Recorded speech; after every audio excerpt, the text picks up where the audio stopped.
Hello.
Evet.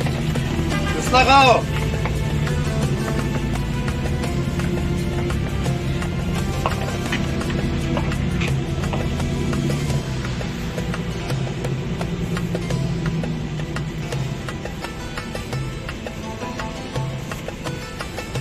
Böyle bir hoş geldiniz. Salamı.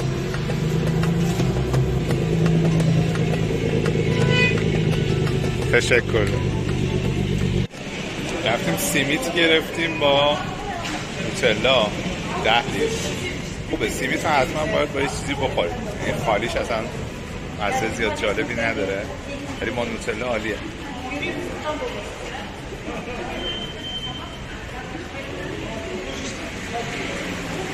خیلی خوبه. توی هوای بارونی میچسبه.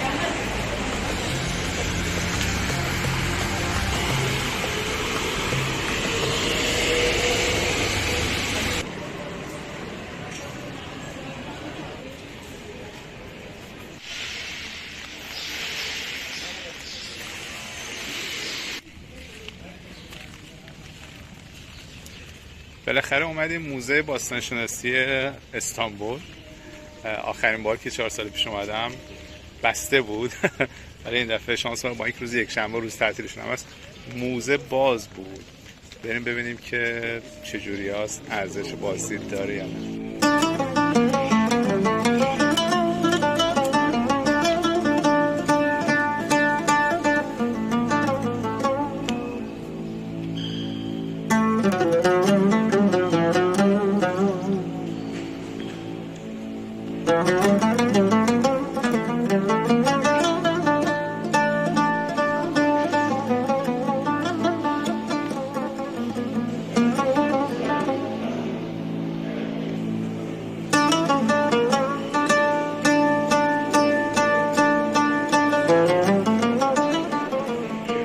داخل موزه باستانشناسی استانبول هستیم و آثاری که اینجا هست واقعا شگفت انگیزه. حتی تو موزه آنتالیا هم کارا خیلی خوبه ولی اینجا اصلا یه چیز دیگه است. آثاری که اینجاست نمونه‌هاشو میبینید دیگه شما. واقعا ارزش داره. 75 لیره برای همچین موزه واقعا چیزی نیست. حتما بیایید اینجا دیدن کنید، شگفت انگیزه.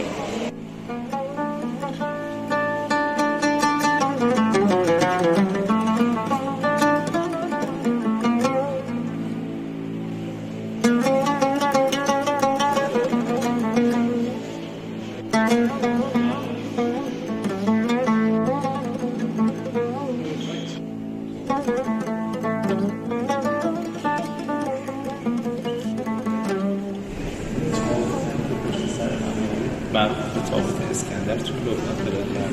جالبش قسمتی از جنگ یونانیا و ایرانیا هست و از روش دقیقا میشه مشخص کنم لباس سربازای ایرانی و سلاح‌هاشون چه شکلی بوده. خیلی جالبه.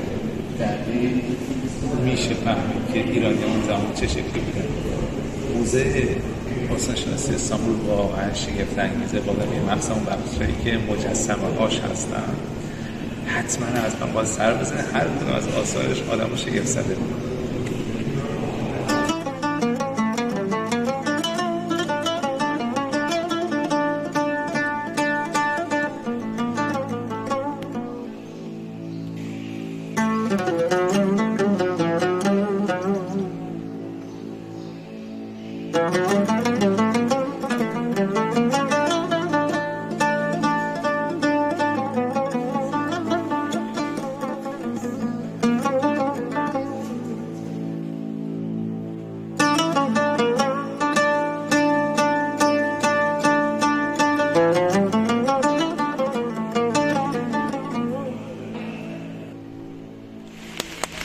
موزه باستانشناسی استانبول هم تمام شد. همه شد دیدیم. خیلی خیلی خیلی خیلی خوب بود.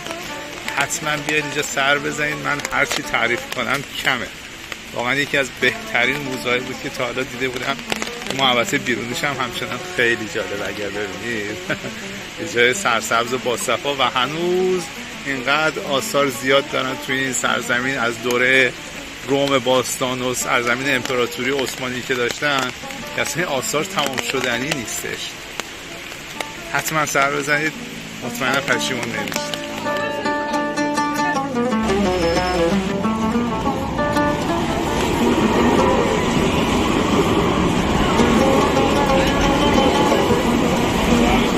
این صفی که میبینید صف آیا صوفیا است.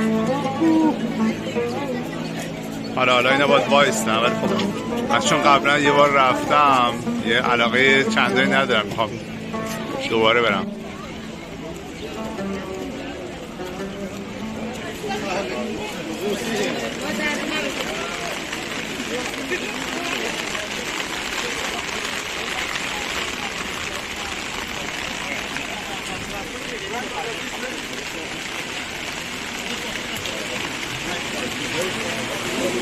اومدیم یه رستوران نزدیک آیا صوفیه. بعد حدس میزنیم چون اینجا جای توریستیه احتمالاً گرون باشه، ولی خب 300 لیر شد 2 قرص غذا.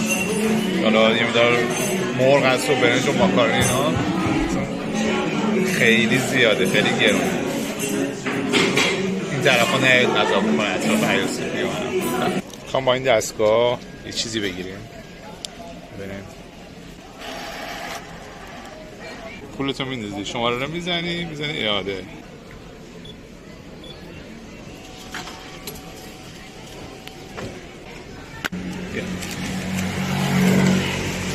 این هم بقیه پولم.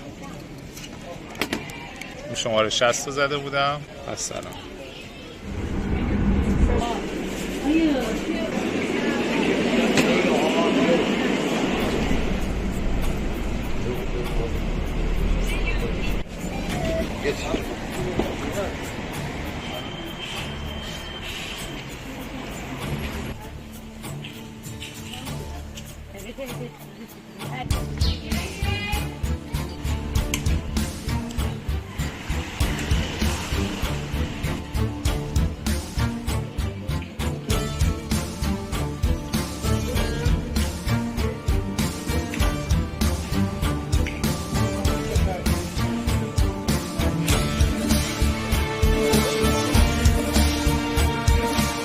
اومدیم محله بالات، محله که سریال چوپور یا گودال هم توش ضبط شده. محله خیلی باصفاییه، خیلی رنگ و لعاب و قدیمی بودنش و طبقه متوسط خانواده ترکی زندگی می‌خواستن ترکیبش با این سبزه‌های گلایی که لای در و پیکر خونه‌ها پیچیده اصلا یه زیبایی خاصی داره. این محله یه حس و حال عجیب غریب داره.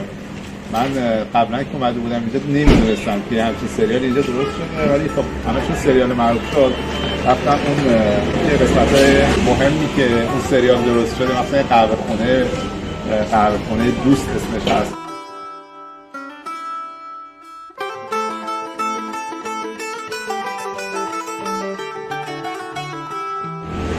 وقت جوون اینجا بودن که توریستا رو مثلا جذب میکردن و یه جوری میخواستن تیغ بزنن. حواستون باشه اینجا شما ممکنه بگن که بیا بریم مثلا تور و این حرفا، همین بلا سر ما آوردن. گفتم بیا بریم آقا چند تا مثلا خونه‌های کاراکتر مختلف بهتون نشون بدیم. بعد من میدونستم همچین قضیه تیغ زدنه، گفتم که ما قرار نیست پول بدیم ها، یا توری چیزی میخوام. گفت باشه آره بیا فری رایگان، ما برادریم حرفا. رفتیم باشون، ولی آخرش گفتن نه باید نفری 100 لیر ما بدیم. من دیگه واسه سر حرفمون گفتم از اول گفتی رایگانه. حالا حواستون باشه یه وقت توی محله اومدید، اسم محله بالات، خود محله خیلی باحاله، ولی یه جاهایش میخوان توریستا رو تیغ بزنن. حواستون باشه که تیغ نخورید، خودتون راحت شید همونجا عکستون بگیرید، پول به هیچ کس هم ندید، قدمی بزنید این طرف هم ببینید، خیلی زیباست. حتما تو همه کوچه پس کوچه بگردید، با عجله نرید، کوچه موشهای مختلف خودتون رو گم کنید تو این محله و لذتش رو ببرید.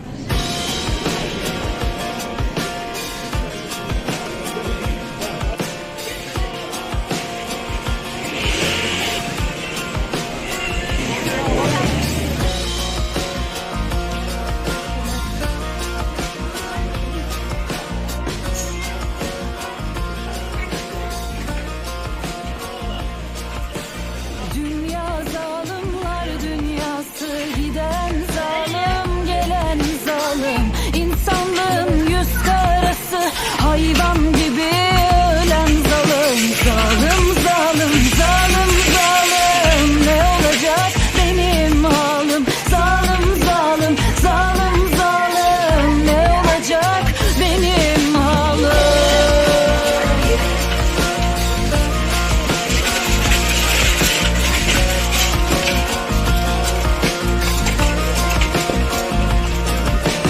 Almış ele baştan başa yersizliği, bilmem neden hırsızlığı, bilmem neden hırsızlığı yapan değil bilen zalim, zalim, zalim. Meyhaneler sarhoş olur divaneler, zalim, zalim, zalim, zalim. Ne olacak benim halim?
هم از محله بالات کم کم داریم از محله بالات خارج میشیم، برگردیم به سمت هتل و شاید یه مقدار دوری benzanیم توی خیابون استقلال، چون روز اولی خیلی درستابی نگشتیمش. Bu her şey para olmuyor Hüseyin abi. Eğer bir şey deseydin bana 100 lira